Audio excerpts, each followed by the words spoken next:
Assalamualaikum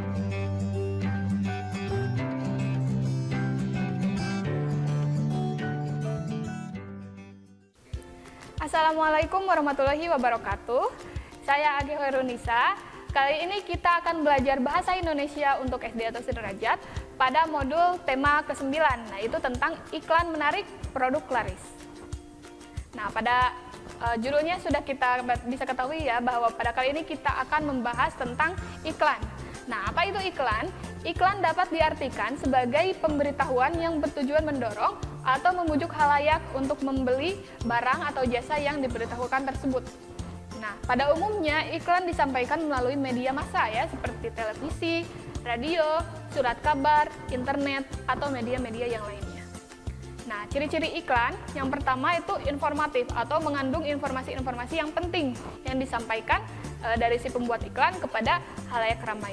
Yang kedua, komunikatif, dan yang ketiga bahasanya singkat dan juga padat untuk mengefektifkan ruang ya biasanya ya. Nah, di sini ada dua jenis iklan. Di sini ada contoh iklan. Ada iklan produk di bawah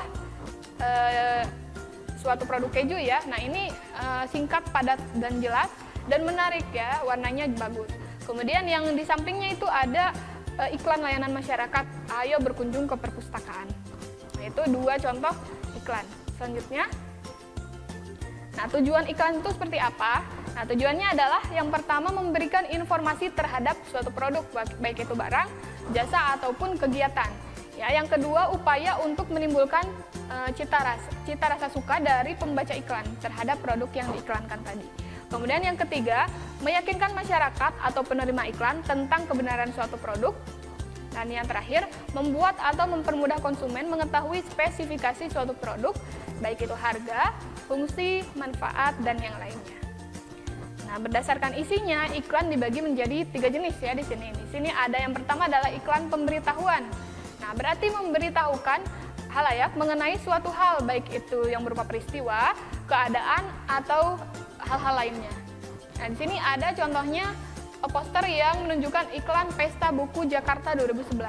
Nah, ini berarti isinya adalah memberitahukan bahwa akan ada pesta buku di Jakarta dengan informasi-informasi lainnya yang tersedia di sini. Nah, jenis yang kedua adalah iklan layanan masyarakat. Nah, pada iklan ini biasanya memberikan penerangan atau penjelasan kepada masyarakat.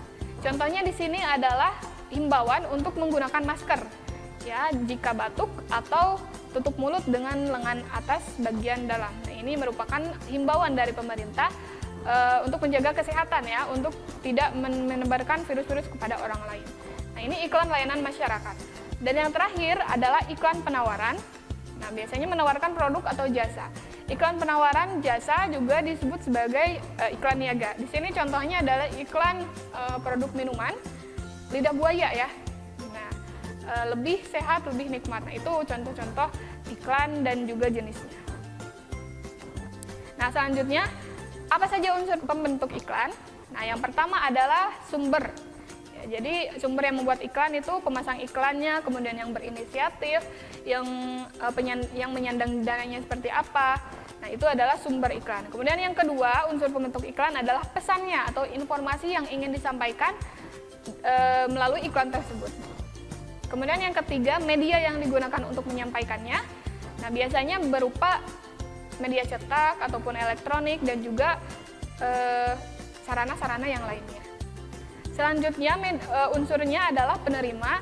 Kita harus tentukan siapa yang menjadi penerima iklan yang dibuat. Nah, apakah individu atau suatu kelompok. Kemudian efeknya. Nah, efek dari yang diharapkan dari adanya pembuatan iklan ini apa? Perubahan yang terjadi pada diri penerima, baik itu dari aspek sikap, pada pola pikir, perilaku, kebiasaan, ataupun pola hidup. Selanjutnya adalah umpan balik. Nah, tanggapan ya, umpan balik atau tanggapan dari si penerima iklan. Nah, itu ada 6 unsur pembentuk iklan. Selanjutnya di sini kita bisa lihat penerapannya pada iklan PLN ini ya, listrik pintar, iklan listrik pintar. Sumbernya, unsur iklan berupa sumbernya di mana? Ini ada PLN ya. Kemudian pesannya seperti apa, medianya sudah jelas, ini media elektronik dan juga media cetak. Kemudian penerimanya adalah masyarakat pengguna listrik pasca bayar atau pulsa ya, pasca bayar ya, bukan pulsa maksudnya. Kemudian efek, nah efek yang diharapkan seperti apa dan umpan baliknya atau tanggapannya seperti apa. Nah pada unit kedua tadi setelah kita mengenal apa itu iklan, ciri-cirinya dan juga yang lainnya, sekarang kita menulis iklan ya, mencoba menulis iklan. Tapi sebelumnya kita harus identifikasi dulu struktur dan ciri bahasa dari iklan. Struktur iklan ada dua, yaitu judul dan juga pernyataan persuasif. Nah pada judul teks mengenalkan ya produk atau jasa ataupun kegiatan yang kita iklankan. Di sini ada contoh iklan makanan ya berupa donat ya. Di sana ada judulnya Yummy Donut. Kemudian pernyataan persuasifnya di sana di bawah ada kalimat-kalimat yang bisa menarik penerima iklan untuk menikmati donat tersebut atau membeli donat yang disajikan seperti itu. Kemudian ciri-ciri bahasa iklan yang pertama bersifat imperatif. Nah, apa itu imperatif? Yang bersifat mengajak ya, mengajak. Contohnya adalah kata-kata temukan, rasakan, wujudkan, nyatakan, nikmati, ayo, dan lain-lain. Nah, selanjutnya yang kedua menggunakan bahasa yang sederhana, mudah diingat, dan mudah dipahami. Nah, ini akan membuat iklan tersebut lebih kena ya di masyarakat. Kemudian yang ketiga, pilihan kata yang berima. Nah, supaya memudahkan untuk diingat juga dan juga memiliki banyak persamaan bunyi. Contohnya di sini ada iklan suatu teh ya. Apapun makanannya, minumnya, titik-titik seperti itu ya. Di sini adalah memiliki kaidah yang imperatif juga ya, memiliki bersifat imperatif juga. Minumnya artinya mengajak minum, kemudian menggunakan bahasa yang sederhana. Apapun makanannya, minumnya, titik-titik. Nah, itu bahasanya tidak terlalu rumit kan ya. Nah, langkah-langkah untuk menulis iklan, yang pertama kita harus menentukan dulu kepada siapa iklan yang kita buat ini ditujukan. Kemudian yang kedua, membuat ilustrasi gambar produk. Yang ketiga, membuat kalimat atau tagline iklan dengan menyebutkan produk dan juga kelebihan, serta kalimat-kalimat persuasifnya, ajakannya ya. Misalnya tadi menggunakan kalimat yang imperatif. Nah, setelah iklan dibuat, sebelum bisa dipublikasikan, maka kita harus mengevaluasinya terlebih dahulu dengan pertanyaan-pertanyaan yang ada di sini. Nah, yang pertama, apakah iklan tersebut telah memiliki struktur yang lengkap? Tadi kan strukturnya ada dari judul dan juga kalimat persuasif. Apakah ada keduanya? Nah, jika ada, berarti sudah selesai. Yang ini sudah cek berarti ya. Kemudian yang kedua, apakah informasi yang disampaikan mudah dipahami? Jika sudah mudah dipahami berarti sudah lulus, tapi kalau belum berarti harus direvisi lagi.